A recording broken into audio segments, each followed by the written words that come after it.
Capítulo 4 Revolução interna e reestruturação. Portanto, ninguém se glorie nos homens.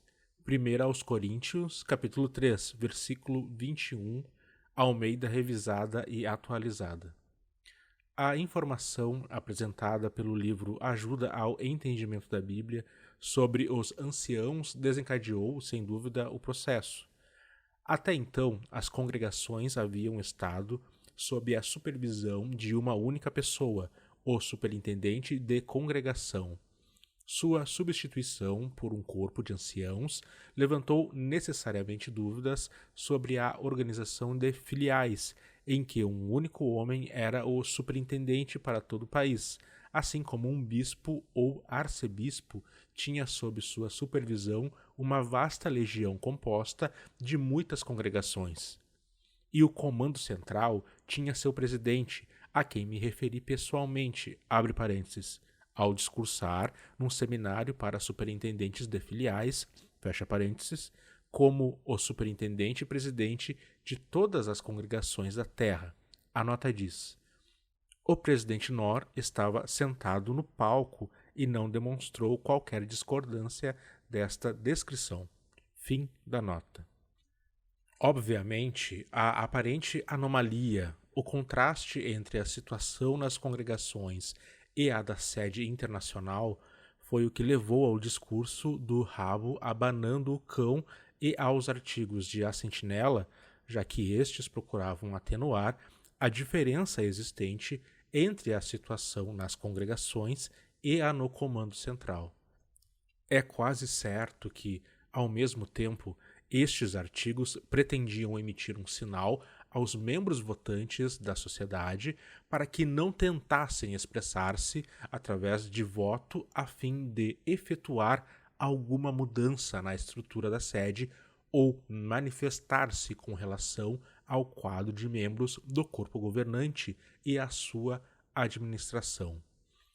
No ano desse discurso, 1971, o presidente Nor decidiu permitir que o corpo governante revisasse e passasse em julgamento o livro Organização para Pregar o Reino e Fazer Discípulos, uma espécie de manual eclesiástico que apresentava a estrutura organizacional e o sistema administrativo que rege todo o arranjo, desde a sede, passando pelas filiais, distritos e circuitos, e seguindo até as congregações. O corpo governante não foi solicitado a fornecer a matéria do livro. O presidente havia designado o projeto de elaboração do livro a Cal Adams, superintendente do departamento de redação, abre parênteses, que não era membro do corpo governante e nem professava ser dos ungidos, fecha parênteses. Ele, por sua vez, designou Ed Dunlap e a mim para colaborarmos com ele no desenvolvimento do manual, cada um de nós escrevendo cerca de um terço dele. A nota diz: recebi a designação dos capítulos sobre seu serviço a Deus, preservação da pureza da congregação e perseverança que resulta na aprovação divina. Fim da nota. A matéria que desenvolvemos apresentava a relação entre o corpo governante e as corporações em harmonia com os artigos do rabo abanando o cão. Quando certos pontos relacionados a esta surgiram perante o corpo, provocaram uma discussão um tanto acalorada. O presidente Nor se manifestou claramente como sentindo que havia um esforço para assumir o controle de sua responsabilidade e trabalho. Ele enfatizou que o corpo governante deveria preocupar-se estritamente com os assuntos espirituais e que a sociedade cuidaria do resto. Mas, como era do conhecimento dos membros do corpo, os assuntos espirituais designados a eles, a essa altura, consistiam quase totalmente da aprovação de designações de pessoas, geralmente desconhecidas, e da condução do constante fluxo de questões sobre assuntos de desassociação, parecidos com um ritual. Em certos pontos, durante a discussão, expressei meu entendimento de que outros assuntos de natureza espiritual eram também da responsabilidade do corpo, Abre parênteses. Pessoalmente, eu não podia considerar a existência de um arranjo monárquico compatível com a declaração de Jesus de que todos vós sois irmãos e vosso líder é um só, o Cristo, que os governantes das nações dominam sobre elas e que os grandes homens exercem autoridade sobre elas, mas não é assim entre vós. A nota diz. Mateus, capítulo 23, versículo 8 e versículo 10, capítulo 20, versículos 25 e 26. Fim da nota. Simplesmente não parecia honesto dizer o que fora dito nos artigos de A Sentinela, abre parênteses em inglês, fecha parênteses, de 1971 e, depois, não o realizar, fecha parênteses. No entanto, toda vez em que eu agia assim, o presidente tomava as observações de modo muito pessoal, prolongando-se demais nos comentários, com voz tensa e vigorosa, ao dizer que alguns, evidentemente, não estavam satisfeitos com o modo como ele estava cuidando de seu trabalho. Costumava entrar em detalhes quanto ao trabalho que estava realizando e costumava dizer então, agora parece que alguns não querem que eu cuide mais das coisas e que talvez devesse trazer tudo aqui, entregar a Ray France e deixar que ele tome conta. Achava difícil crer que ele, de algum modo, pudesse deixar de compreender o propósito geral de meus comentários, que eu estava me expressando a favor do arranjo de um corpo, não a favor de uma transferência de autoridade de um administrador individual para outro administrador individual. Toda vez que eu tentava explicar isto para ele, esclarecendo que o que fora dito nunca havia representado qualquer forma de ataque pessoal, que eu não achava que alguma pessoa individualmente deveria assumir as responsabilidades em questão, mas, pelo contrário, que o meu entendimento, com base na Bíblia e na revista A Sentinela, era que estas coisas eram coisas a serem tratadas por um corpo de pessoas. Mencionei vez após vez que, se fosse uma questão de uma única pessoa cuidar de tudo, então a minha escolha seria ele, que eu achava que estivera fazendo simplesmente o que ele achava que deveria fazer e havia feito no passado, que eu não tinha nenhuma queixa por ele haver agido dessa maneira. Todavia, isto não parecia surtir qualquer efeito e, percebendo que qualquer coisa que eu dissesse neste sentido provocaria simplesmente ira, depois de algumas tentativas, desisti. Nestas ocasiões, o restante dos membros do corpo se mantinha impassível, observava e nada dizia. O que aconteceu poucos anos depois veio, portanto, como uma surpresa.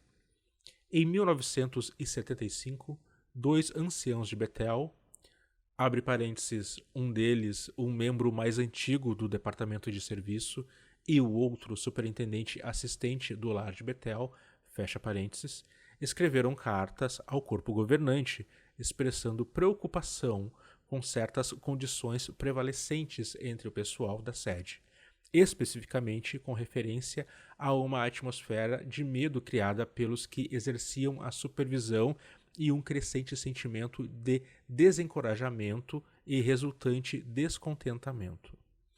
Nessa época, qualquer pessoa que fizesse uma petição para servir na sede, abre parênteses, serviço de Betel, fecha parênteses, tinha de concordar em permanecer, no mínimo, 4 anos.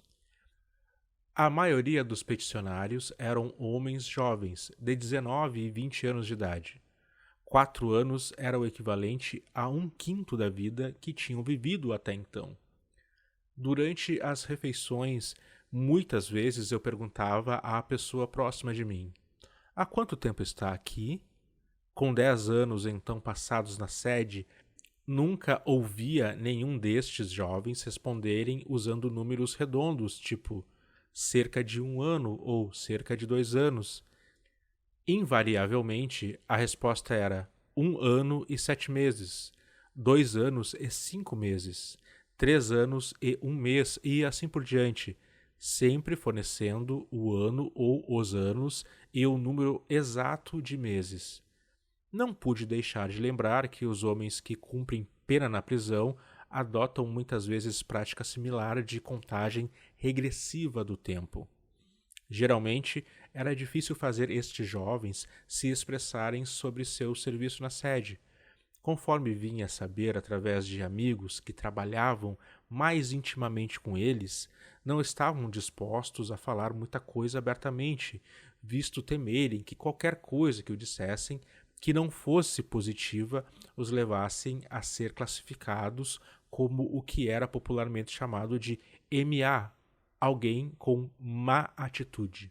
Muitos se sentiam como engrenagem da máquina, vistos como trabalhadores, mas não como pessoas. Resultava em insegurança de trabalho saber que podiam ser transferidos a qualquer momento para outra designação de serviço sem qualquer consideração prévia e, com frequência, sem nenhuma explicação para a mudança efetuada. A linha de divisão administração-empregado era claramente traçada e cuidadosamente mantida. A mesada mensal de $14 muitas vezes mal dava, abre parênteses, e em alguns casos era insuficiente, fecha parênteses, para cobrir as despesas de transporte de ida e volta das reuniões no Salão do Reino. Aqueles cujas famílias e amigos eram mais abastados não tinham problema à medida que recebiam ajuda de fora, mas outros raramente conseguiam providenciar alguma coisa além de suas meras necessidades. Os de lugares mais distantes, particularmente os de estados do Oeste, deviam achar virtualmente impossível passar as férias com suas famílias, especialmente se vinham de família pobre. Contudo, ouviam regularmente os cumprimentos transmitidos à família de Betel através de membros do corpo governante e de outros ao viajarem pelo país e para outras partes do mundo, dando discursos. Viam os diretores da corporação dirigindo Oldsmobiles novos, comprados pela sociedade, conservados e limpos por trabalhadores iguais a eles mesmos. Seu programa de trabalho de 8 horas e 40 minutos por dia e 4 horas aos sábados de manhã, combinado à assistência às reuniões 3 vezes por semana, mais a atividade semanal de testemunho, parecia para muitos tornar suas vidas muito comprimidas, rotineiras e cansativas. Porém, sabiam que diminuir o passo em qualquer destas modalidades os colocaria na classe dos MA e resultaria em serem convocados para uma reunião destinada a corrigir sua atitude. As cartas dos 2 anciãos de Betel tocaram nestes aspectos, mas sem entrar em detalhes. O presidente parecia mais uma vez achar, infelizmente, que isto constituía uma crítica à sua administração. Ele se manifestou ao corpo governante como querendo que fosse realizada uma audiência sobre o assunto e, em 2 de abril de 1975, fez-se isso. Vários anciãos de Betel falaram e muitos dos pontos específicos mencionados anteriormente foram então ventilados. Os que falavam não apontavam pessoas e nem faziam reivindicações, mas enfatizavam a necessidade de mais consideração pelo indivíduo, comunicação fraternal e do benefício de permitir que os intimamente ligados aos problemas partilhassem das decisões e soluções. Conforme expresso pelo superintendente assistente do lar de Betel, parecemos mais preocupados com produção do que com pessoas. O médico do pessoal, Dr. Dixon, relatou que recebia frequentemente visitas de casais angustiados devido à incapacidade das esposas em lidar com as pressões e em acompanhar os horários rigorosos, tendo muitas das mulheres irrompido em pranto ao conversarem com ele. Uma semana depois, 9 de abril, declarava a ata oficial do corpo governante. Fizeram-se comentários sobre a relação entre o corpo governante, as corporações e o que fora publicado em A Sentinela de 1º de junho de 1972. Ficou combinado que uma comissão composta de 5 pessoas, L.K. Gringles, A.D. Schroeder, R.V. Franz, D. Sidlich e J.C. Booth investigasse os problemas concernentes a este assunto, as obrigações dos diretores das corporações e os problemas relacionados e tomasse em consideração a opinião de N.H. Nor, F.W. Franz e G. Suter, que são diretores das duas sociedades, e então trouxesse as recomendações. A ideia geral é fortalecer a unidade da organização. Numa reunião 3 semanas depois, 30 de abril, o presidente Nor nos surpreendeu com a apresentação de uma moção de que, daí em diante, todos os assuntos fossem decididos pelo voto de 2/3 dos membros ativos, abre parênteses, cujo número era, nessa época, 17, fecha parênteses. A nota diz: o Colégio de Cardeais exige uma maioria similar de 2/3 ao votar para eleger o sucessor do Papa. Acho bem possível que Nor e Fred Franz achassem improvável que tal maioria de membros votassem a favor de uma mudança. Fim da nota. Seguindo-se a isto, relata a ata oficial dessa reunião.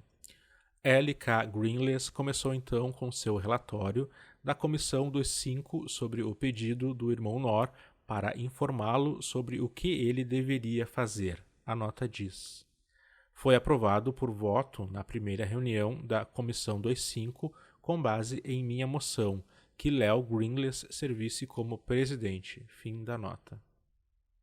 A comissão considerou muito cuidadosamente o parágrafo 29 de A Sentinela de 1º de junho de 1972 e também a página 344.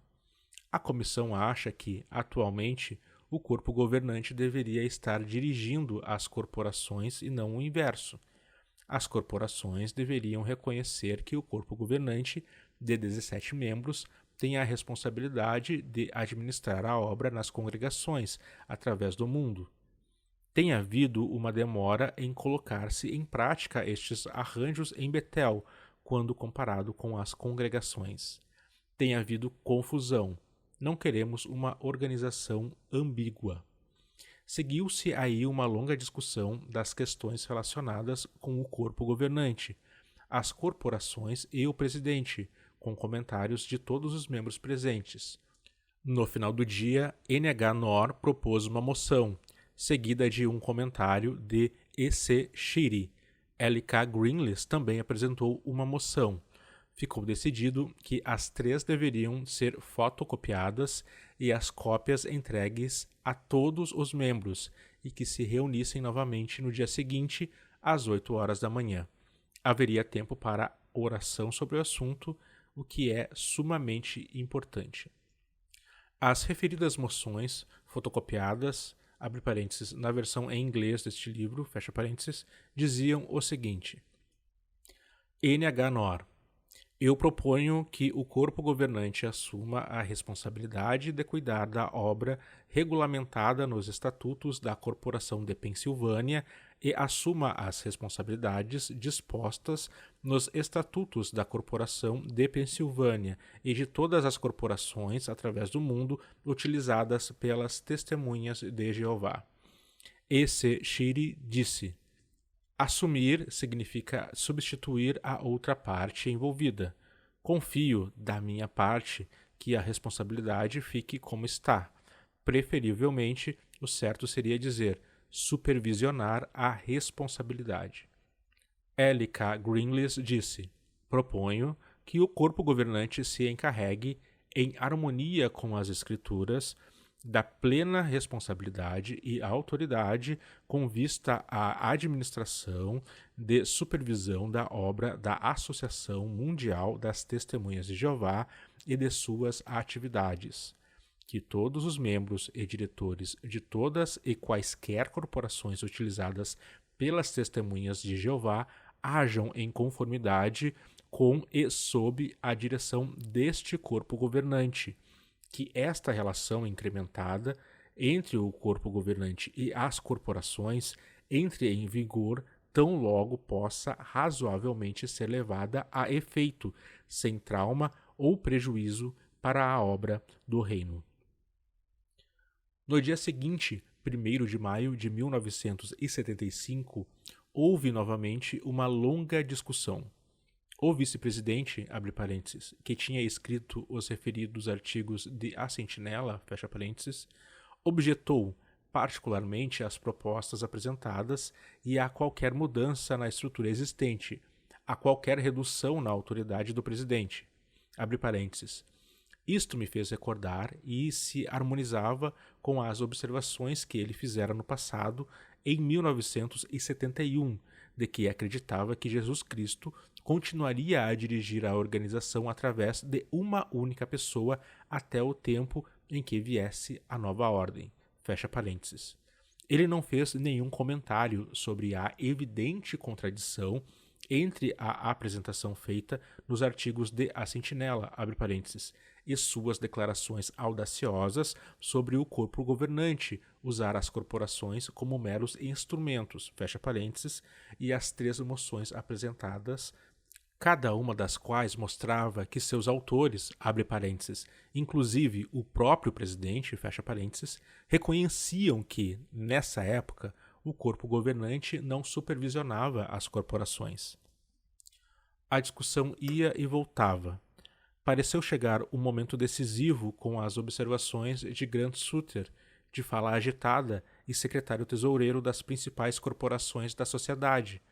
Diferente dos comentários feitos até então pelos que favoreciam uma mudança, suas expressões eram muito pessoais, parecendo o desabafo de um sentimento há muito sufocado com relação ao presidente, a quem mencionou diretamente. Ao discutir a estrutura do poder, ele não fez nenhuma acusação específica, exceto com relação ao direito de fazer certa mudança em sua sala pessoal, que havia solicitado e lhe fora negado, mas, à medida que prosseguia, seu rosto ficava corado, os músculos do queixo se contraíam e suas palavras ficavam mais emocionadas. Ele encerrou com a observação: digo que, se havemos de ser um corpo governante, então governemos. Não exerci governo algum até agora. Essas palavras me atingiram tão duramente que me contento por tê-las recordado e registrado como foram proferidas. Se pretendiam transmitir o sentimento que tiveram, isto está, naturalmente, além do meu conhecimento. Podem muito bem ter sido simplesmente uma explosão de momento, não indicando qualquer motivo sincero. De qualquer forma, contribuíram para fazer-me pensar muito seriamente sobre a questão da motivação correta e senti uma considerável preocupação com que o que quer que resultasse de todo este caso fosse o resultado de um desejo sincero, da parte de todos os envolvidos, de apegar-se estritamente aos princípios e padrões bíblicos e não por qualquer outro motivo. Achei a reunião inteira abaladora, principalmente devido ao espírito geral não parecer harmonizar-se com o que alguém esperaria de um corpo cristão. No entanto, pouco depois destes comentários do secretário-tesoureiro mencionados por último, N.H. Nor chegou evidentemente a uma decisão e fez uma longa declaração anotada em taquigrafia por Milton Henschel, que havia feito ele mesmo certas sugestões e atuava como secretário do corpo. A nota diz: Milton Henschel, alto e de aspecto geralmente sério, raramente falava nas discussões, mas, quando o fazia, era com considerável firmeza e precisão. Nos anos em que era mais jovem, fora secretário pessoal do presidente Nor. Na ocasião aqui considerada, ele estava em meados da casa dos 50. Fim da nota. Conforme registrado na ata oficial, a declaração do presidente continha estas afirmações: acho que seria uma coisa muito boa para o corpo governante que se ativesse aos procedimentos mencionados pelo irmão Henschel e esboçasse um programa tendo em mente o que diz a Sentinela, que o corpo governante é o corpo governante das testemunhas de Jeová. Eu não vou argumentar contra ou a favor. Em minha opinião, isso não é necessário. A Sentinela já o declarou. Será o corpo governante que terá poderes gerais para orientar e decidir. Assumirá suas responsabilidades como corpo governante e exercerá a direção através das diferentes divisões que estabelecer, bem como se organizará devidamente. No final, disse ele, faço disso uma moção. Um tanto para minha surpresa, sua moção foi confirmada por F. W. Franz, o vice-presidente. Foi adotada unanimemente pelo corpo como um todo. A linguagem corajosa de A Sentinela, de 4 anos antes, parecia prestes a transformar meras palavras em fato. Pelas expressões transmitidas pelo presidente, parecia haver uma transição suave pela frente. Era, em vez disso, apenas uma calmaria antecedendo o período mais tempestuoso de todos. Nos meses seguintes, a designada Comissão 25 reuniu-se com todos os membros do corpo governante individualmente e com 33 outros membros antigos do pessoal da sede. A grande maioria foi a favor de uma reorganização. A comissão traçou propostas detalhadas para a formação das comissões do corpo governante para cuidar dos diferentes aspectos da obra mundial. 11 dos 17 membros do corpo governante, ao serem pessoalmente entrevistados, indicaram essencialmente sua aprovação. Dos 7 restantes, George Gangas, um grego simpático e entusiástico e um dos membros mais idosos do corpo, era muito inconstante, variando em suas declarações conforme a disposição do momento. Charles Fackel, um europeu oriental que fora diretor da sociedade muitos anos antes, mas havia sido removido sob a acusação de ter transigido em sua integridade por causa do juramento prestado ao receber a cidadania americana, estava entre os recém-designados do corpo e, sendo de uma natureza muito maleável, raramente participava da discussão, votando uniformemente em qualquer direção seguida pela maioria, e ele tinha pouco a dizer sobre esta questão. Lloyd Barry, um neozelandês e acrescentado recentemente ao corpo, viera para Brooklyn depois de vários anos como superintendente de filial no Japão, onde as testemunhas de Jeová tinham presenciado um crescimento fenomenal. Ele expressou fortes receios sobre as recomendações, particularmente quanto ao efeito descentralizador que haveria no que se relaciona à presidência. Em uma carta datada de 5 de setembro de 1975, ele se referiu à mudança recomendada como revolucionária. Bill Jackson, um texano realista e despretensioso, abre parênteses, não tão incomum como alguns fariam parecer, fecha parênteses. Tinha passado a maior parte de sua vida na sede e, como Barry, achava que as coisas deveriam ser deixadas exatamente como estavam, especialmente depois de ter havido tão bons crescimentos numéricos sob a administração existente. As mais fortes expressões de oposição foram as do presidente e do vice-presidente, o primeiro aquele que apresentou a moção e o segundo aquele que a apoiou.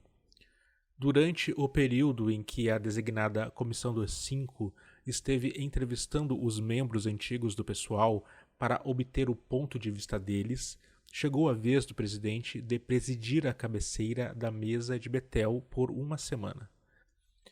Por diversas manhãs, ele usou a oportunidade para discutir perante os 1.200 ou mais membros da família de Betel nos diversos refeitórios, abre parênteses, todos interligados por som e televisão, fecha parênteses, o que chamou de investigação em andamento, abre parênteses, as entrevistas da Comissão 25, fecha parênteses, dizendo que algumas pessoas favoreciam a mudança de coisas que, durante toda a existência da organização, haviam sido feitas de certa maneira. Que prova têm eles de que as coisas não estão funcionando bem, de que é necessária uma mudança? Perguntava ele vez após vez, dizendo que a investigação estava empenhada em provar que esta família é má, porém falou que estava confiante de que alguns queixosos não suplantariam a alegria da maioria.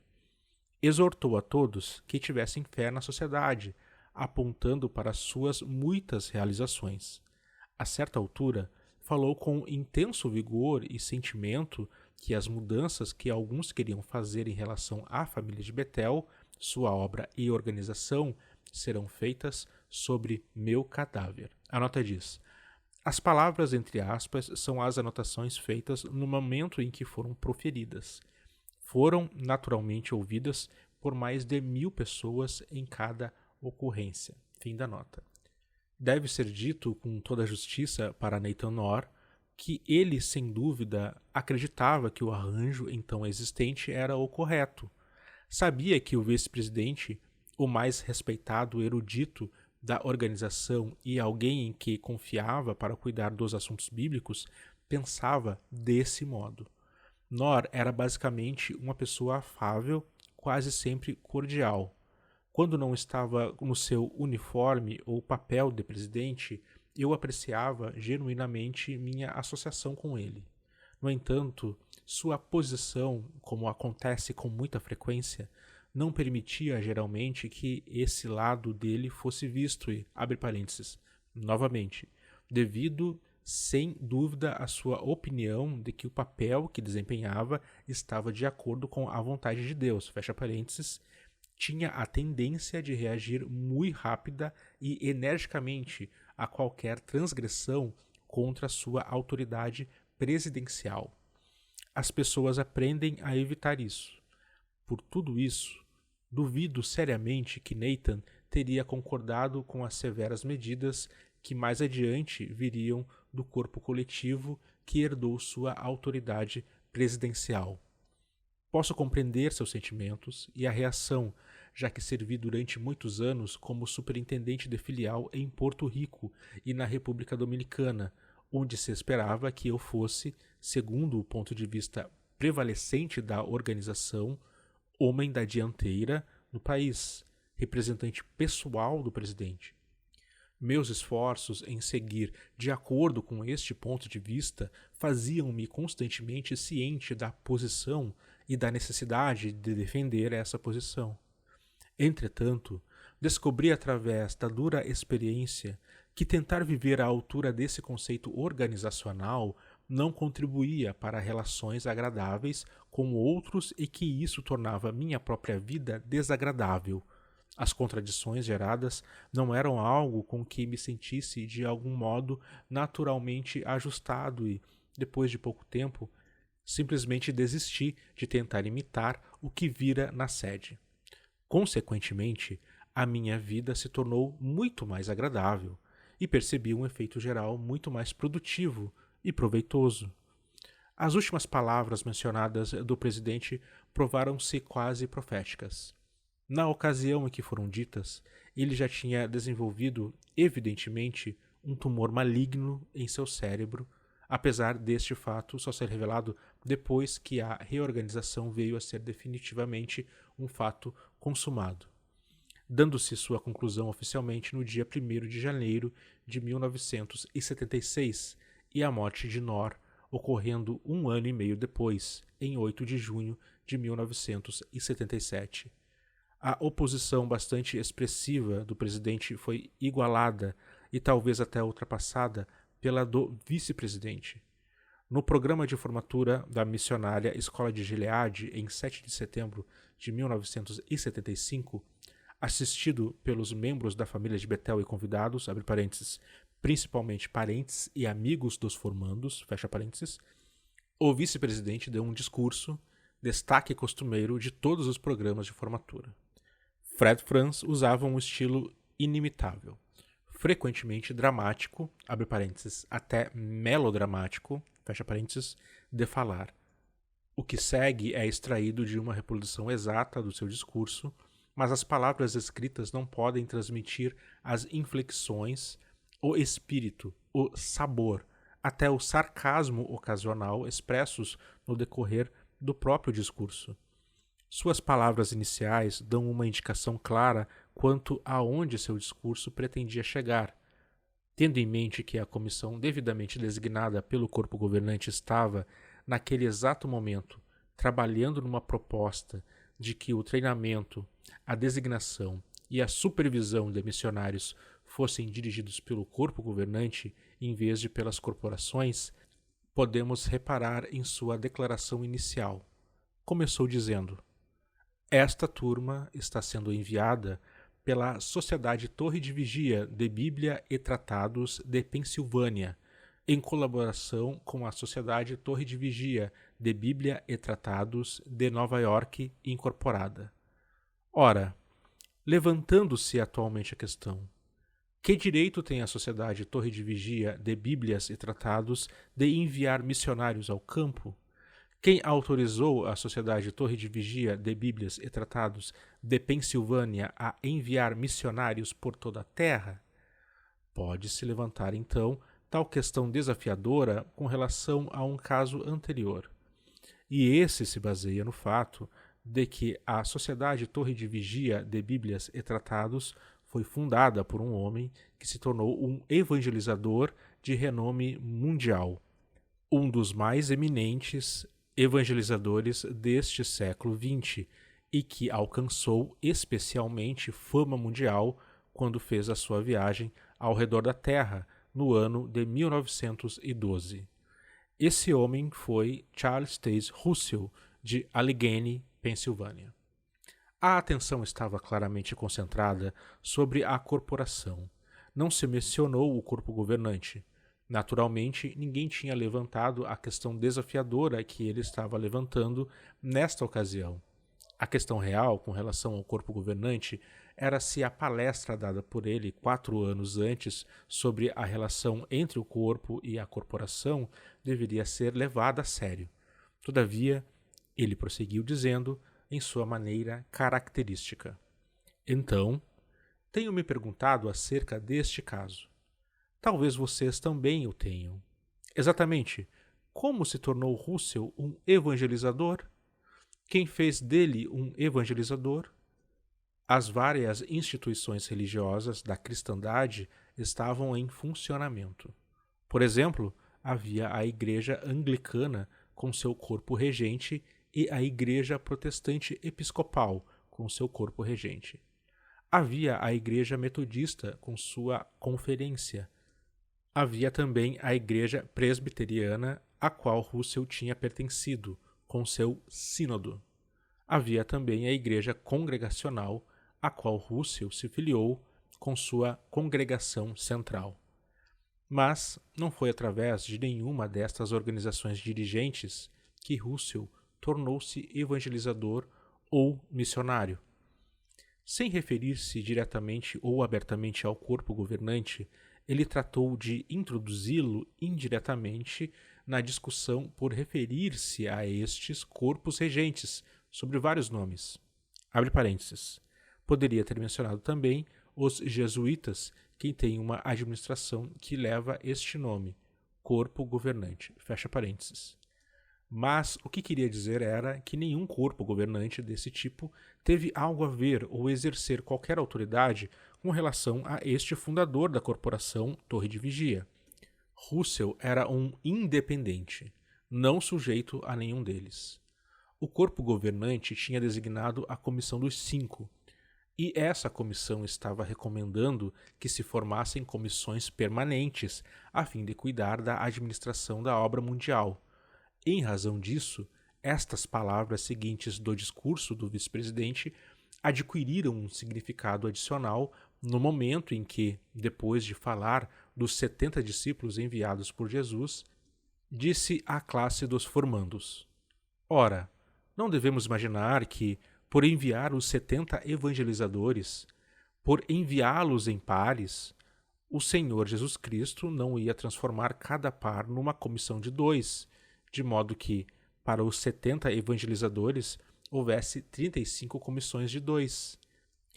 Vocês estão sendo enviados atualmente, após a sua formatura, como missionários. 2 vão para a Bolívia, e há então outros que estão sendo enviados, talvez 4, ou 6, ou 8, para diferentes países em designação de trabalho. Agora, não pensem vocês missionários que, por estar sendo enviados em conjuntos de 2, ou talvez de 4 ou 6, ou talvez de 8, estejam sendo enviados como comissão para assumir a obra do país ao qual estão sendo designados. Nada disso. Vocês estão sendo enviados individualmente como missionários para ajudar-se mutuamente e cooperar com a filial da Sociedade da Torre de Vigia de Bíblias e Tratados que estiver funcionando e dirigindo a obra no país ao qual foram designados para atuar como evangelizadores. Assim, não ponham esta ideia de comissão na cabeça de vocês. Em tudo isto, o corpo governante permanecia visível pela sua ausência, obscurecido pela sua corporação. Nem uma única pessoa havia sugerido que os missionários fossem enviados como comissões ou que eles assumissem a obra nos seus países designados, mas isto serviu de meio para introduzir a ideia de comissões e pôr o conceito em descrédito. O discurso continuou então a falar de Felipe, o evangelizador, levantando mais uma vez a questão quanto a quem fez dele evangelizador ou missionário. A nota diz: veja Atos capítulo 8, versículo 5 a 13, capítulo 21 e versículo 8. Fim da nota.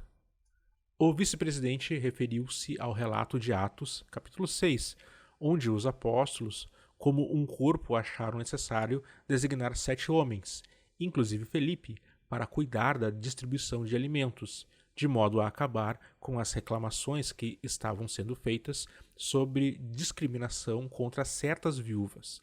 Disse ele então: bem, agora se vocês pesquisarem a McClintock and Strong's Cyclopedia of Religious Knowledge, verificarão que a obra designada pelos apóstolos a estes 7 homens é chamada de trabalho semissecular. Mas os apóstolos não queriam esse trabalho semissecular. Eles a descarregaram sobre estes 7 homens e disseram: vocês tomem conta disso. Bom, nós vamos especializar-nos em orações e ensino. Ora, estavam estes 12 apóstolos do Senhor Jesus Cristo, por livrar-se desta responsabilidade de cuidar de mesas, fazendo de si mesmos meros testas de ferro na congregação de Deus e Jesus Cristo? Certamente que eles não estavam se tornando testas de ferro, pois se concentravam em coisas espirituais. Para os membros do corpo governante que tinham ouvido o presidente enfatizar que o corpo governante deveria cuidar estritamente das coisas espirituais e deixar o resto com a corporação, as palavras do vice-presidente tinham um tom familiar. Surpreendentemente, no entanto, cerca da metade dos homens pertencentes ao corpo estavam passando suas 8 horas e 40 minutos de cada dia exatamente em tal trabalho semissecular. Dan Sidlick e Charles Fackel trabalhavam na fábrica. Leo Gringlis cuidava de seguros e assuntos relacionados com o departamento do secretário-tesoureiro. John Booth exercia a supervisão da cozinha de Bethel. Bill Jackson cuidava dos negócios e documentos legais. Grant Sutter estava diariamente ocupado com assuntos financeiros, investimentos, ações e testamentos. E Milton Henschel, bem como o próprio presidente, abre parênteses, que controlavam todas essas designações de trabalho, fecha parênteses, estavam empenhados na maior parte do trabalho administrativo semissecular no qual, dissera o vice-presidente, deveriam isentar-se para que outros cuidassem.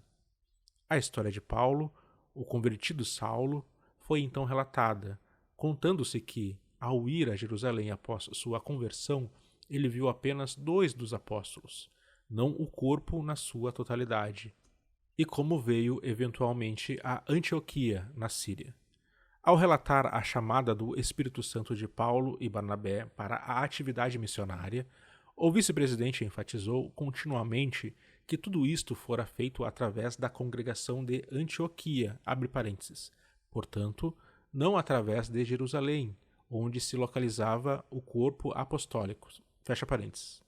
A nota diz: deve ser lembrado que a inteira base do ensino das testemunhas quanto ao arranjo e à autoridade de um corpo governante é que havia um arranjo semelhante funcionando em Jerusalém nos tempos bíblicos. Fim da nota. Disse ele.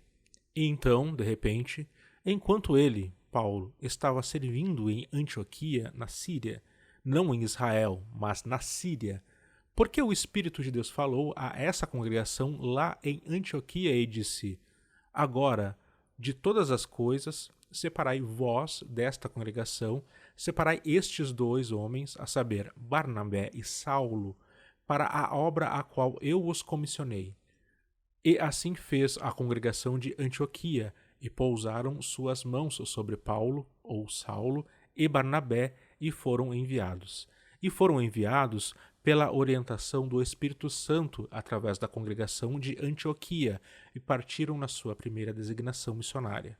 Portanto, vocês veem que o Senhor Jesus Cristo estava atuando como o cabeça da congregação e começando a agir diretamente, sem consultar a ninguém aqui na terra sobre o que deveria ou não deveria fazer. E agiu dessa maneira com relação a Saulo e Barnabé, e ambos eram apóstolos na congregação de Antioquia. A esta altura do discurso, recordo-me estar sentado lá e falando comigo mesmo: será que este homem percebe o que está dizendo? Eu sei que o objetivo é negar a importância do corpo governante de modo a preservar a autoridade da sociedade e de seu presidente, mas será que ele se dá conta da implicação do que está dizendo? No processo de atingir o seu objetivo, ele está minando todo o ensino e a alegação acerca da existência de um corpo governante centralizado no primeiro século, funcionando a partir de Jerusalém com a autoridade mundial de supervisionar e dirigir todas as congregações dos verdadeiros cristãos, por toda parte, sobre todos os aspectos. Conceito esse edificado nas mentes de todas as testemunhas de Jeová, e a que se apega a vasta maioria atualmente. Mas o vice-presidente de modo algum havia terminado e persistia, martelando na ideia com veemência cada vez maior. Descrevendo a conclusão da primeira viagem missionária de Paulo e Barnabé, ele prosseguiu com crescente intensidade e dramatização. E aonde foram eles? Onde prestaram eles relatório? Eis aí o registro. Leia por si mesmos nos versículos finais do capítulo 14 de Atos. Voltaram a Antioquia, a congregação lá, e o relato diz que lhes relataram as coisas em detalhes a essa congregação que os tinha confiado a benignidade merecida de Deus para a obra que haviam realizado. Assim, eis aí onde prestaram relatório. De modo que o registro conta também que não demoraram nem por pouco tempo em Antioquia. O que aconteceu agora? Ocorreu repentinamente alguma coisa e eles, Paulo e Barnabé, sobem a Jerusalém? Bem, que problema os traz a Jerusalém? Bem, será que foi o corpo dos apóstolos e outros anciãos da congregação de Jerusalém que os convocou lá para dizer-lhes: olhem aqui, nós soubemos que vocês dois haviam partido em viagem missionária e a terminaram sem aparecer aqui para prestar-nos relatório. Será que não sabem quem nós somos? Nós somos o Conselho de Jerusalém. Será que não reconhecem a chefia do Senhor Jesus Cristo? Se não aparecerem aqui depressa, iremos tomar uma ação disciplinar contra vocês. É isto que diz o relato? Bem, se eles tivessem agido desta maneira com relação a Paulo e Barnabé, por terem prestado relatório à congregação por meio da qual haviam sido enviados pelo Espírito Santo, então este conselho dos apóstolos em Jerusalém e outros anciãos da congregação judaica ter-se-ia colocado acima da chefia do Senhor Jesus Cristo. Seus argumentos eram completamente válidos. Eram também totalmente contrários ao ponto de vista apresentado pelas publicações da sociedade, as quais apresentam um quadro de Jerusalém como a sede de um corpo governante que exerce plena autoridade e controle sobre todos os cristãos como representante de Cristo, atuando como autoridade divina. Esse é, sem dúvida, um motivo pelo qual, diferente de outros discursos dados pelo vice-presidente, este jamais foi usado como base de artigo da revista A Sentinela, Para qualquer testemunha individual, apresentar tal argumento atualmente seria considerado como discurso herético, rebelde. Se fosse realmente aplicado como foi dito, suas palavras significariam que qualquer congregação na Terra poderia enviar seus próprios missionários caso acreditasse que Jesus Cristo e o Espírito a orientassem nesse sentido, fazendo-o sem consultar a ninguém mais, quer em Brooklyn, quer num escritório de filial. Não havia dúvida em minha mente quanto à reação rápida e adversa que isto provocaria na sede da sociedade e em seus escritórios. Seria visto como uma ameaça à sua autoridade centralizada e qualquer congregação que o fizesse seria questionada exatamente com essas palavras. Será que vocês não sabem quem somos nós? Será que não reconhecem a chefia do Senhor Jesus Cristo que opera por nosso intermédio? Tudo o que ele disse no discurso era verdade, perfeitamente verdade. Mas era evidente que não pretendia ser posto mais totalmente em vigor que os pontos defendidos cerca de 4 anos antes na palestra do Rabo Abarando Cão, a menos que, pelas referências a Antioquia, ele estivesse procurando estabelecer um paralelo com a corporação como funcionando à parte do corpo governante. O discurso continuou a mostrar que o verdadeiro motivo da ida de Paulo e Barnabé a Jerusalém, conforme registrado em Atos, capítulo 15, era porque a própria Jerusalém tinha sido a fonte de um sério problema para a congregação de Antioquia, já que homens desceram de Jerusalém e provocaram tumulto sobre a questão da observância da lei e da circuncisão. Portanto, a viagem a Jerusalém era para pôr fim à repercussão do ensino desses desordeiros de Jerusalém. Continuando com o argumento, falou da segunda viagem missionária de Paulo e de seu novo companheiro, Silas, e enfatizou novamente que foi da congregação de Antioquia que partiram, de modo que, novamente, a congregação de Antioquia estava sendo usada para enviar missionários de grande projeção na história bíblica, que haviam retornado a Antioquia e que, de Antioquia, Paulo deu início à sua terceira viagem. Resumindo o relato do livro de Atos, disse o vice-presidente: assim, à medida que examinamos este relato sobre os dois mais destacados dentre os missionários mencionados na história bíblica, verificamos que foram enviados especialmente pelo Senhor Jesus Cristo, o cabeça da Igreja, fato que a Sociedade Torre de Vigia de Bíblias e Tratados tem sempre defendido e reconhecido desde que a sociedade foi fundada. Portanto, vemos como o Senhor Jesus Cristo é o cabeça da Igreja e tem o direito de agir diretamente, sem quaisquer outras organizações em vista, não importa quais sejam elas. Ele é o cabeça da Igreja. Não podemos contestar o que ele faz. Estas 3 últimas sentenças proferidas pelo vice-presidente representam a posição adotada por várias testemunhas. Por adotarem essa posição, são agora rotuladas de apóstatas. Mais uma vez, no entanto, estas declarações aparentemente expressando profundo respeito pela autoridade superior de Cristo, transmitiam, na verdade, um conceito diferente, que punha a ênfase numa fonte diferente de autoridade. Pois o vice-presidente estava dizendo, naquele exato momento, que contestar a autoridade de seu presidente era contestar o Senhor Jesus Cristo. Ele não acreditava que o pensamento e a ação da Comissão dos 5, designada pelo corpo governante, poderiam, de algum modo, ser representativas da direção do cabeça da Igreja, pela simples razão de haver ele, Jesus Cristo, causado a formação da corporação e estar lidando por meio dela. Isto me dava a impressão de ser um caso de raciocínio confuso. Que era este o alvo de seu discurso podia ser visto em que, ao chegar ao ponto crucial da matéria, aplicava agora todas essas particularidades aos tempos modernos. Ele falou da formação de Charles Taze Russell, de ele ter iniciado uma nova revista religiosa, a Torre de Vigia, abre parênteses, hoje a Sentinela, fecha parênteses, e quem autorizou este homem a fazer isto?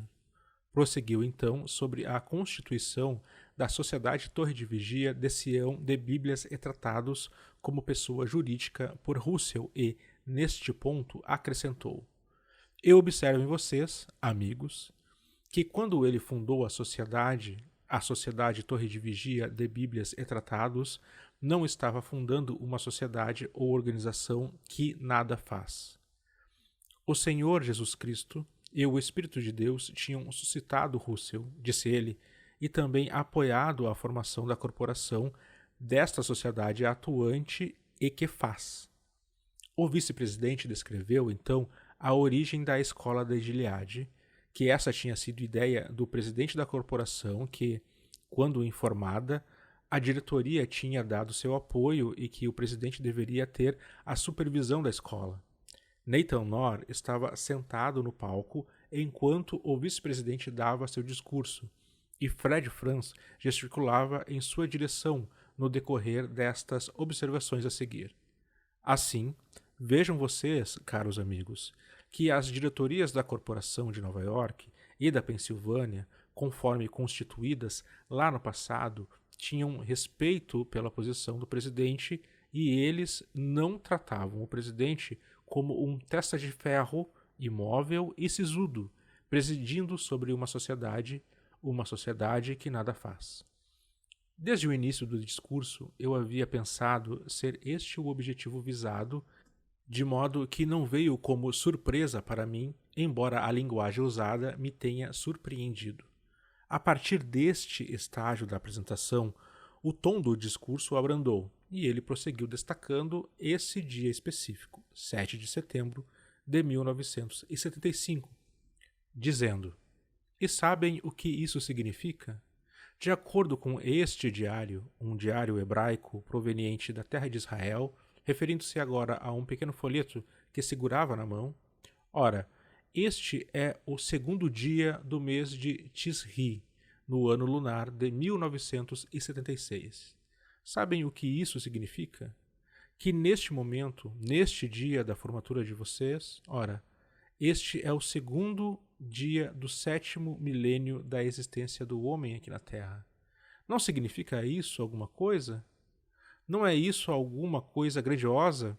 Houve aplauso neste momento.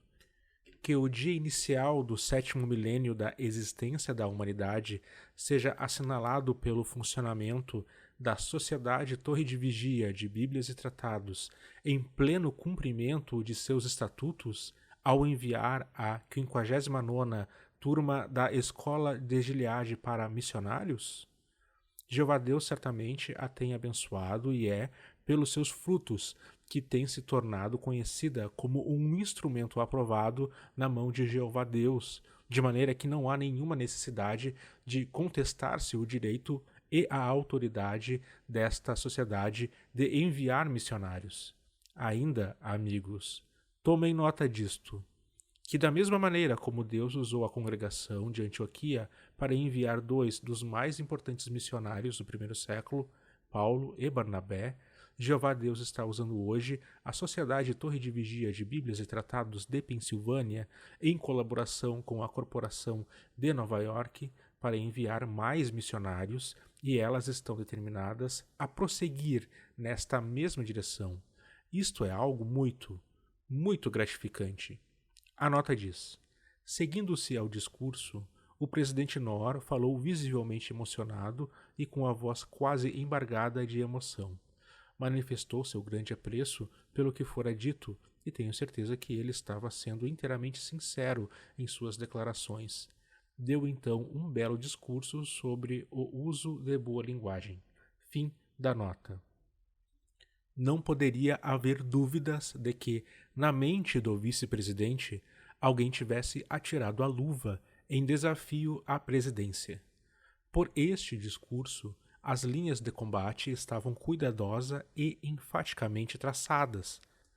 A corporação tinha seu terreno soberano e esse estava além dos limites do corpo governante. O efeito lamentável de tudo isto foi que muitos dos seus companheiros do corpo governante foram nitidamente projetados no papel de agressores e expostos abertamente como desrespeitosos da autoridade do Senhor Jesus Cristo, investida neste instrumento aprovado, a corporação. Os convidados presentes, parentes e amigos dos formandos, ficaram, de modo geral, aturdidos pelas muitas coisas ditas e pela agressividade geral do discurso, a linguagem cortante ocasionalmente usada. Os membros da família de Bethel, embora tivessem uma vaga ideia das dificuldades por causa dos comentários expressos pelo presidente e pelo vice-presidente ao presidirem a mesa de refeição, tinham agora sua suspeita reforçada de que havia de fato uma disputa no corpo governante, semelhante a uma luta pelo poder. O contraste entre este discurso e o discurso do rabo abanando o cão não poderia ter sido maior. Foram dados pelo mesmo homem e ainda assim pareciam ir a direções totalmente opostas. Não seria totalmente honesto se não admitisse que deixei o auditório nesse dia sentindo-me não apenas profundamente perturbado, mas também um tanto doente. Parecia que a palavra de Deus era algo que poderia ser adaptado a um argumento quando as circunstâncias o tornassem recomendável, e a um argumento contrário quando as circunstâncias fossem diferentes. Isso me perturbava mais do que qualquer outro aspecto da questão. Como no caso de Nathan Knorr, certos fatores ajudam também, do mesmo modo, a entender o comportamento de Fred Frantz. No final de 1941, quando o juiz Rutherford estava prostrado no seu leito de morte em Beth-Sarim, ele havia chamado 3 homens ao seu lado: Nathan Knorr, Fred Frantz e Hayden Covington. Disse-lhes que queria que dessem continuidade após sua morte e que deveriam manter-se unidos como equipe. Esse ato fazia lembrar o testamento do pastor Russell, embora dado aqui oralmente em vez de por escrito. 20 anos depois, 1961, ao escrever o livro Santificado Seja o Teu Nome, abre parênteses, em inglês, fecha parênteses, Fred Frantz faz alusão a esta ocasião ao considerar o relato do profeta Elias passando o manto, abre parênteses, manto oficial na tradução do Novo Mundo, fecha parênteses, ao seu sucessor Elias. A nota diz: segundo o livro dos Reis, capítulo 2, versículo 8 e versículos 11 ao 14. Fim da nota. Apresentou isto como um drama profético e declarou: Parágrafo 4. Em 7 de dezembro de 1941, Rutherford estava na cama no litoral do Pacífico, quando os Estados Unidos entraram na Segunda Guerra Mundial. 2 homens do restante ungido, abre parênteses, um desde 1913 e outro desde 1922, fecha parênteses, e um das outras ovelhas, abre parênteses, desde 1934, fecha parênteses, foram chamados da sede em Brooklyn à cabeceira do acamado Rutherford, no lugar chamado Beth-Sarim, em San Diego, Califórnia. Em 24 de dezembro de 1941, ele deu aos 3 as suas instruções finais. Por anos ele tinha esperado ver os profetas, inclusive Elias e Eliseu, ressuscitados dos mortos e instalados no reino como príncipes por toda a terra no novo mundo de Deus. Abre parênteses, Salmo, capítulo 45, versículo 16, fecha parênteses. Mas, em 8 de janeiro de 1942, Rutherford morreu com 72 anos de idade, sendo fiel testemunha de Jeová Deus e completamente dedicado aos interesses do reino de Deus. Foi destemido em apoiar o lado de Jeová na questão todo importante do domínio universal. Parágrafo 5. Visto de nossos dias, parece que o trabalho de Elias tinha terminado então para ser seguido pelo de Eliseu. Foi semelhante a quando Elias e Eliseu atravessaram o rio Jordão para as margens orientais, separando as águas, andando lado a lado e esperando Elias ser levado. A nota diz: santificado seja teu nome, publicado em 1963, páginas 336, 337, fim da nota. Quando o corpo governante discutiu a proposta de reorganização, o vice-presidente fez referência direta a esta designação do juiz Rutherford pouco antes de sua morte. Não tenho dúvida que Fred Frantz acreditava que tinha ocorrido uma certa transferência de manto nessa ocasião. Conforme foi dito, Nathan Knorr sucedeu Rutherford na presidência. Hayden Covington, o grande advogado do Texas, que defendeu as testemunhas de Jeová em muitos casos perante a Suprema Corte dos Estados Unidos, foi convidado por Knorr para ser vice-presidente, sem levar em conta o fato de que Covington não professava então ser da classe ungida. Abre parênteses.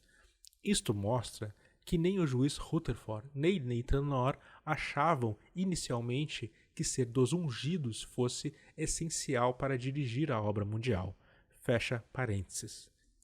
O próprio depoimento de Covington, dado durante o caso Walsh na Escócia, revela que foi só depois de receberem alguma correspondência, poucos anos depois, questionando como isso poderia ser, que ele e Knorr conversaram sobre ele não ser dos ungidos e Covington decidiu que deveria renunciar. A nota diz: Covington tinha tido uma dura batalha com o alcoolismo e havia se submetido a um tratamento de desintoxicação ainda enquanto estava servindo na sede.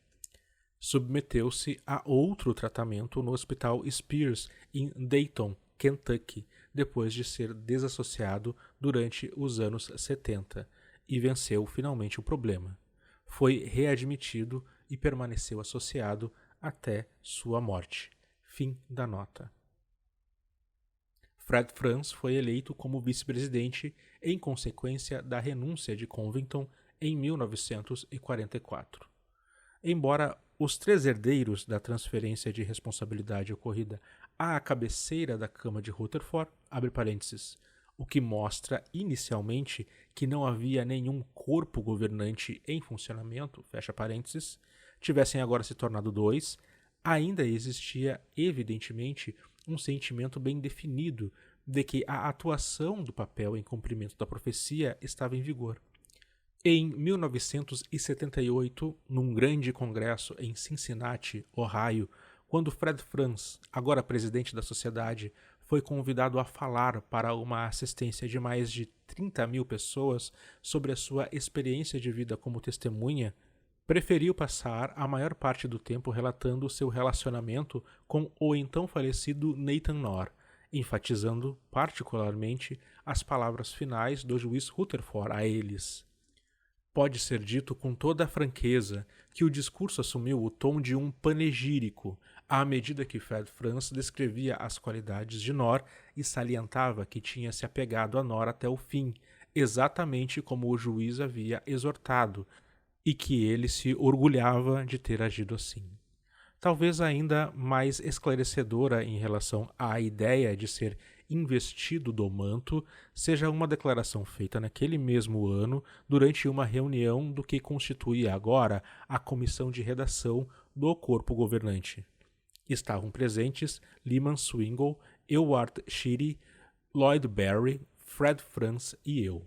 Um comentário sobre a carta de Tiago estava sendo escrito por Ed Dunlap, e Fred Frantz havia solicitado um ajuste na consideração de Dunlap sobre Tiago, capítulo 3, versículo 1, onde diz o discípulo: Não muito de vós deviam tornar-se instrutores, meus irmãos, sabendo que havemos de receber um julgamento mais pesado.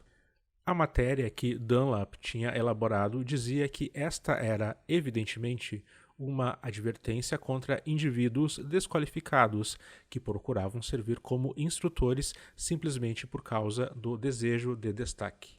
Fred Frantz solicitou a eliminação da maior parte da matéria, sem dar nenhuma explicação especial para suas objeções, a não ser perguntar por escrito: se Jesus deu alguns para serem instrutores, quantos deveria dar? E já que Jesus faz a dádiva, como poderia Tiago dizer aos homens: não muitos de vós deveriam tornar-se instrutores? Como se tornou o próprio Tiago um instrutor? Já que eu fora designado para supervisionar o projeto de desenvolvimento do comentário, pedi a Fred Franz, na audiência da comissão, para esclarecer sua objeção e dizer-nos exatamente o que ele pensava que este texto queria dizer. Ele declarou acreditar que o significado era de que fosse da vontade de Deus que houvesse apenas alguns poucos homens em toda a congregação cristã que poderiam ser corretamente chamados de instrutores. Indaguei quem seriam tais em nosso tempo. Falando muito calmamente, ele respondeu: bem, acredito que eu o seja. Estou aqui na sede há mais de 50 anos e tenho estado envolvido no campo da redação e da pesquisa durante a maior parte desse tempo, de modo que acredito que eu o seja, e existem outros irmãos através da terra que o são. Esta resposta foi outra ocasião cujo efeito foi tão assustador que as palavras ficaram realmente ardendo na minha memória. Eu não fui a única testemunha delas, já que foram ditas perante outros 3 membros da comissão de redação. Por sua observação, tínhamos identificado diante de nós apenas um único instrutor pelo nome, Fred Franz. Quanto a quem eram os outros, cabia a nós especular.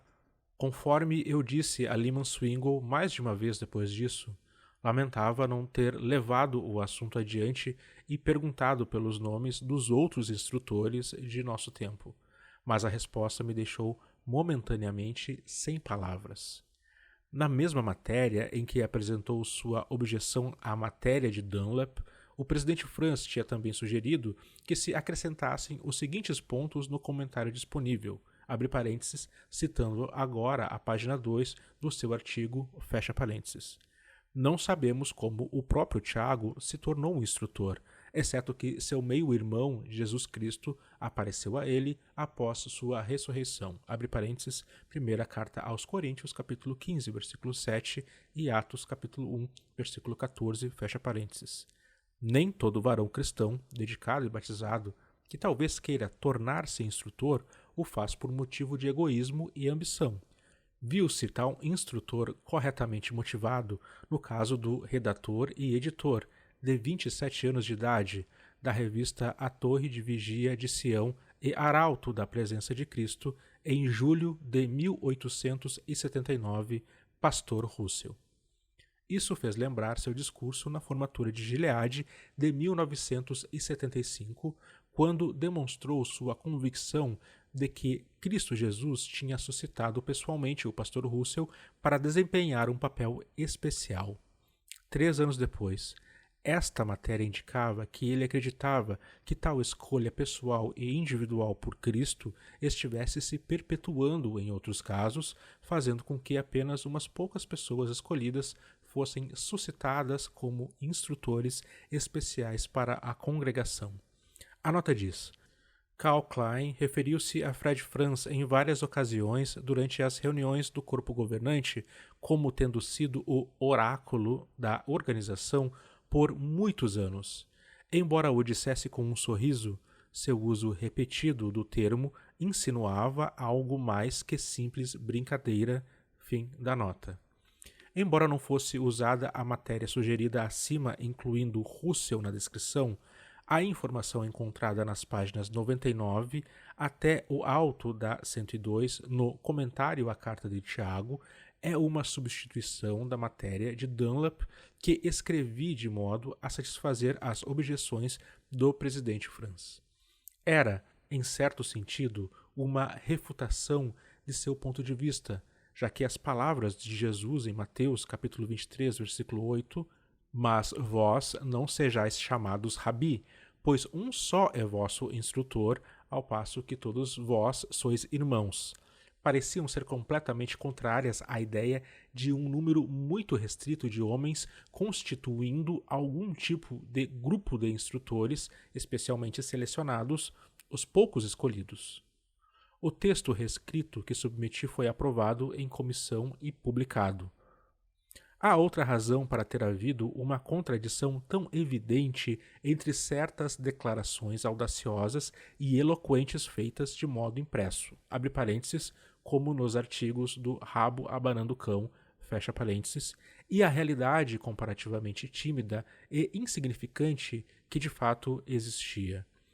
O motivo é que os diretores da corporação podiam convencer-se de que uma mudança ou reforma pequena, simbólica, seria suficiente como substituição ou indício de uma mudança maior, genuinamente significativa. Como exemplo disto, o mero fato de que o presidente Nor tinha decidido em 1971 abrir mão de sua presidência às mesas de refeição de Betel, partilhando-a com outros membros da diretoria, e também de que os tinha deixado servir em base rotativa como presidentes das seções do corpo governante, era visto como tudo que se precisava para demonstrar que as corporações, abre parênteses, e seus diretores, fecha parênteses, eram comandados e submissos ao corpo governante, e que o cão estava realmente abanando o rabo. Nenhuma outra ação perceptível ou mudança significativa ocorrera na estrutura do poder, nem era vista como necessária para dar realidade ao impressionante quadro pintado.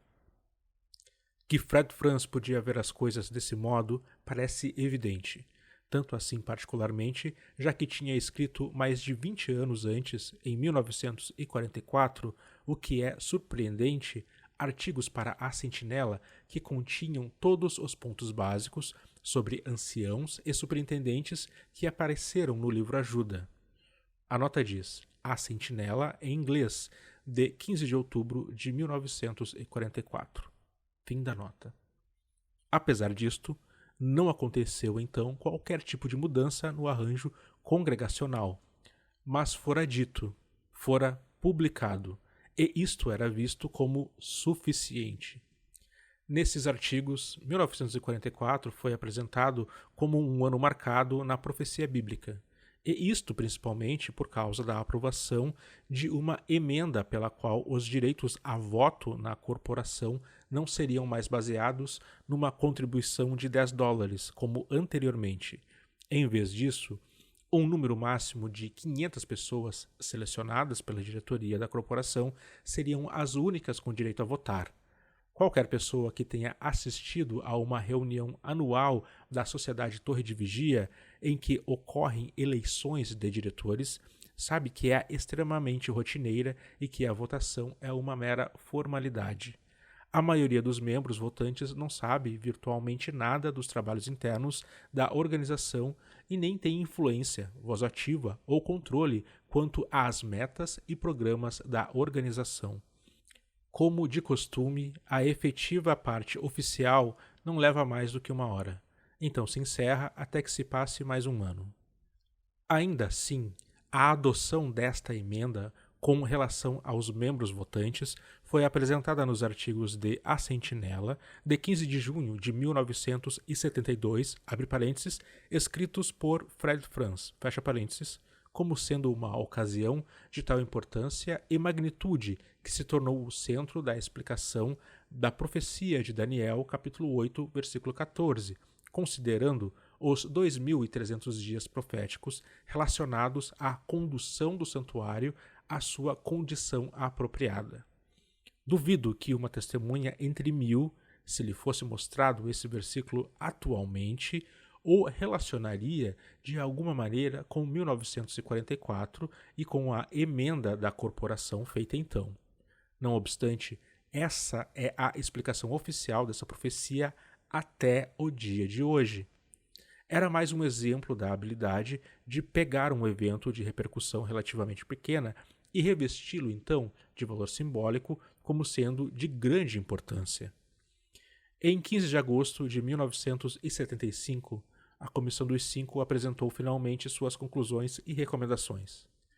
Em nome da comissão, preparei um documento de 45 páginas expondo os motivos históricos e, particularmente, os bíblicos para indicar que a estrutura basicamente monárquica deveria mudar, além de 19 páginas esboçando um sistema de comissões do corpo governante para comandar diferentes áreas de atividade. O documento inicial encerrava com este parágrafo: todas as deliberações da Comissão 25 foram tomadas com muita oração e cuidadosa consideração.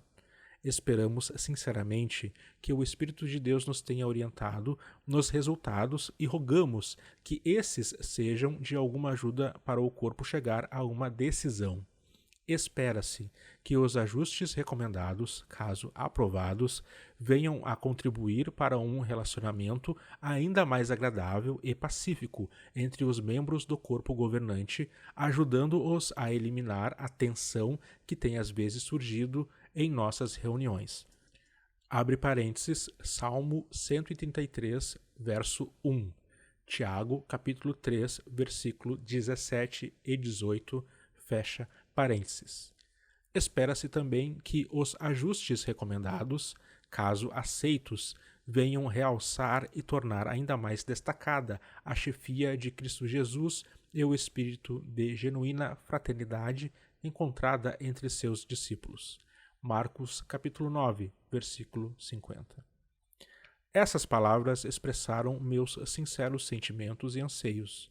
Não conseguia ver como elas podiam ser vistas como um desafio à direção de Jesus Cristo sobre sua congregação. A nota diz: uma carta introdutória, escrita por Leo Gringles, acompanhava o documento e incluía esta declaração: nossas recomendações não foram motivadas por insatisfação com o modo como o trabalho tem sido administrado até agora, mas principalmente devido à preocupação com a direção indicada pela Bíblia e pelos artigos de A Sentinela.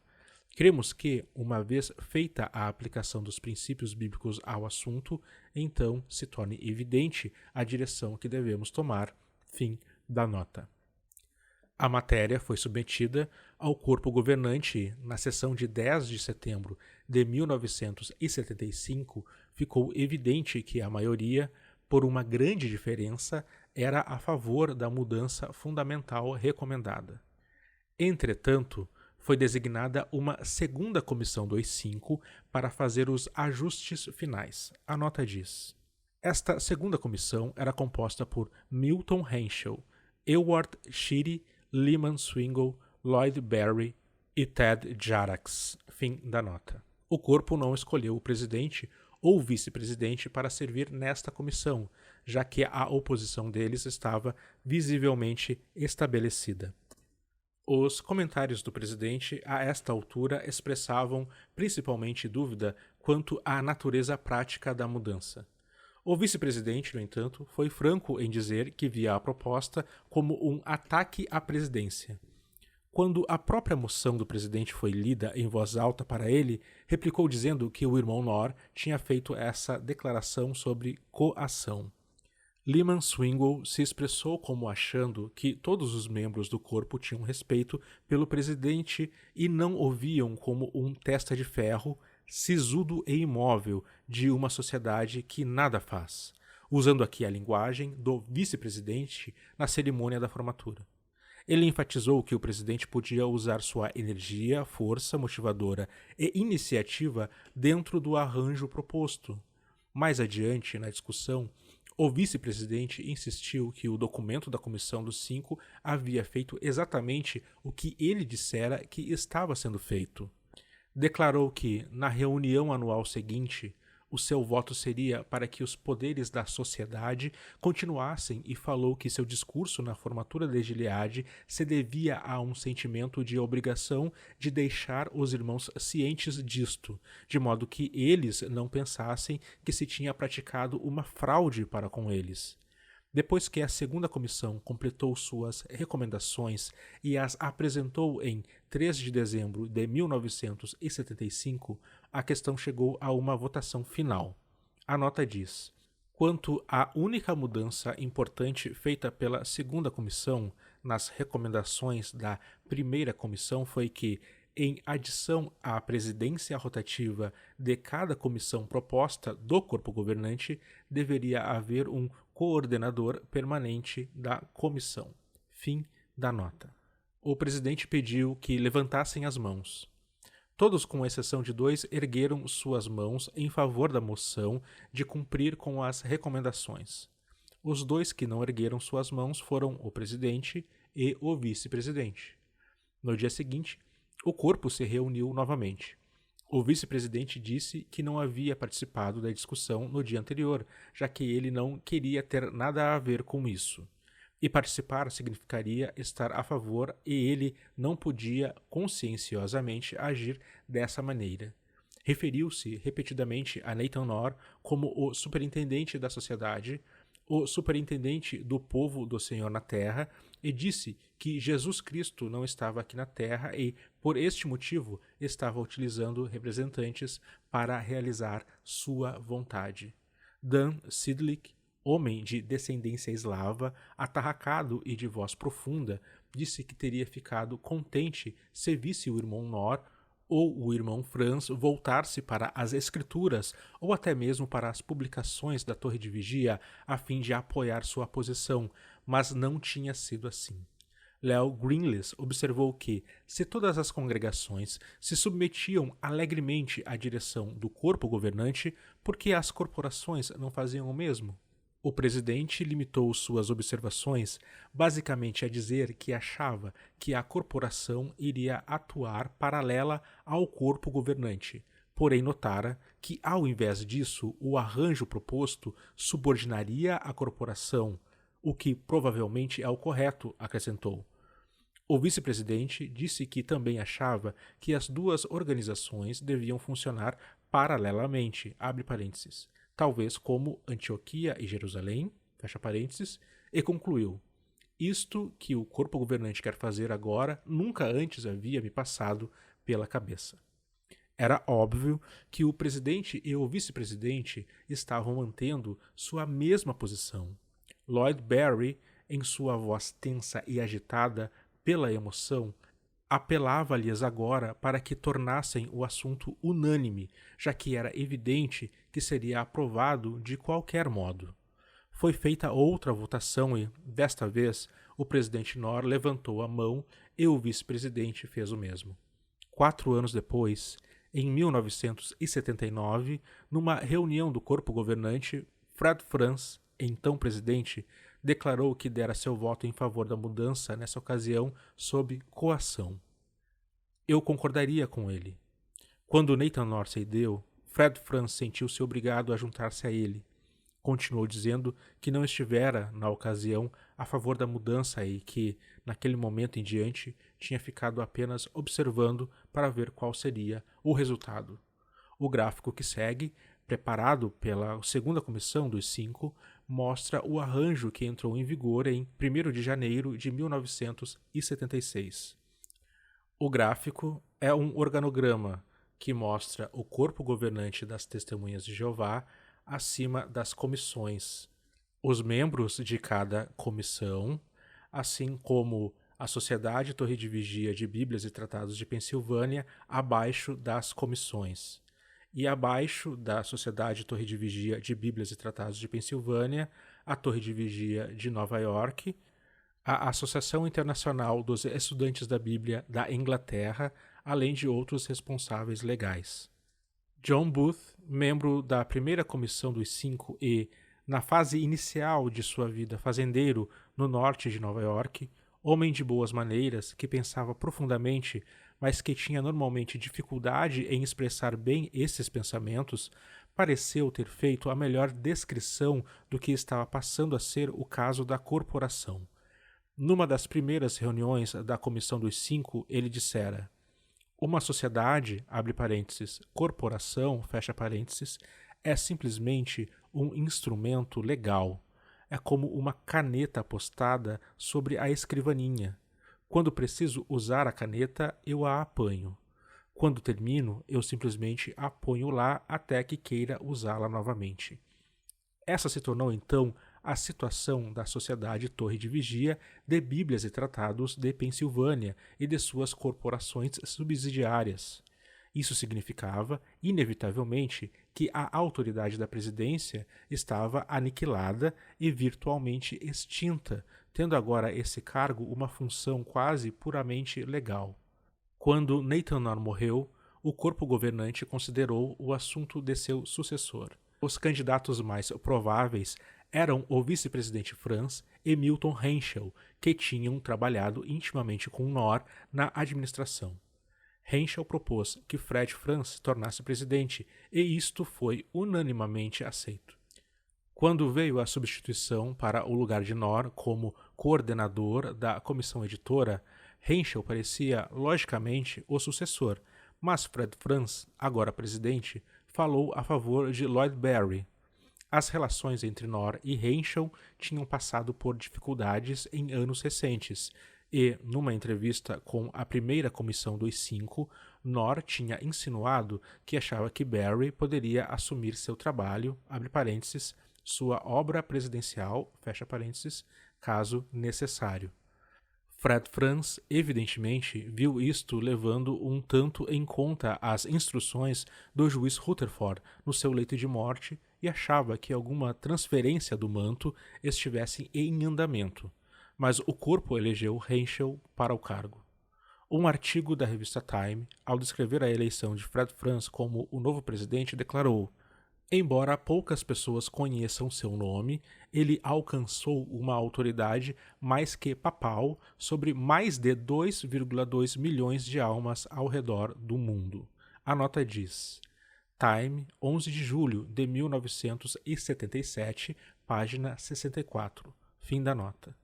Dificilmente essa declaração poderia estar mais enganada. Teria sido verdadeira cerca de um ano antes, mas o cargo de presidente, apesar de ainda transmitir certo prestígio e destaque, não era mais o centro da autoridade mundial que fora. Poucas pessoas de fora do corpo podiam avaliar quão drástica era a mudança ocorrida. Se o presidente tivesse realmente uma autoridade de alcance papal, mesmo sem os paramentos e a pompa do papado, os superintendentes de filiais teriam sido equiparados em domínio a arcebispos, cada um sendo o ministro-presidente do cristianismo em relação ao território que lhe fora designado e dentro dele. A nota diz: citado nas páginas 5 e 6 do livro Procedimento do Escritório de Filial, abre parênteses, em inglês, fecha parênteses, um manual para todos os escritórios de filial em vigor na época. Fim da nota. Neste ponto, também introduziu-se uma mudança à medida que as comissões de filiais assumiam esta responsabilidade. Os anos de 1976 e 1977 trouxeram alguns momentos agradáveis. Um clima muito diferente parecia estar em evidência na sede internacional, um espírito de maior fraternidade, franqueza e equidade. Alguns o comparavam à janela aberta pelo Papa João XXIII na Igreja Católica, permitindo a entrada de um sopro de ar fresco.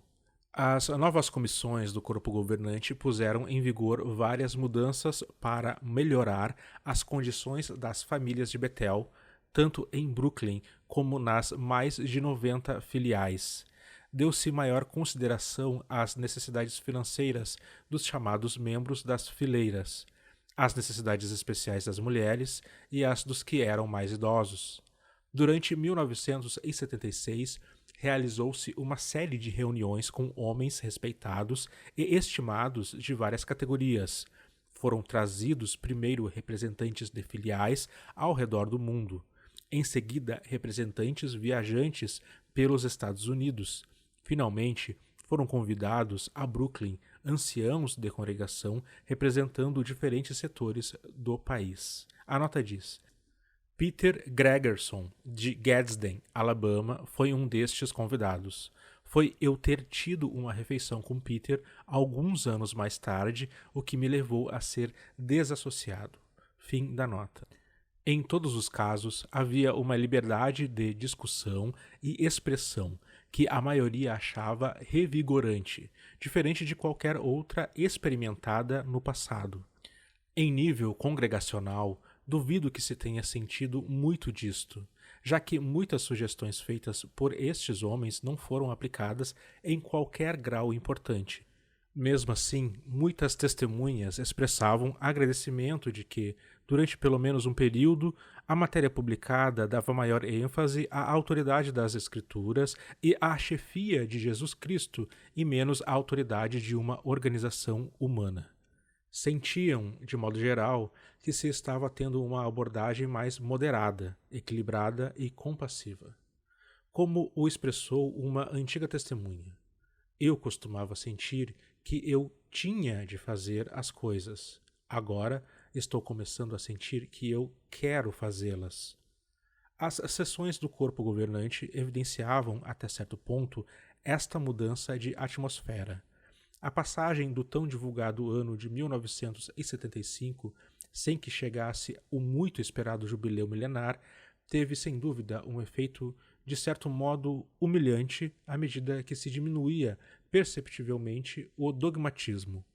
Mais cuidado quanto a imporem-se novas regras sobre as vidas das pessoas e menos tendência de classificar ações específicas como transgressões merecedoras de desassociação eram refletidas nas votações, se bem que nunca de um modo integral. Durante esse ano, abre parênteses, 1976, fecha parênteses, a saúde de Nathan Orr começou a deteriorar-se.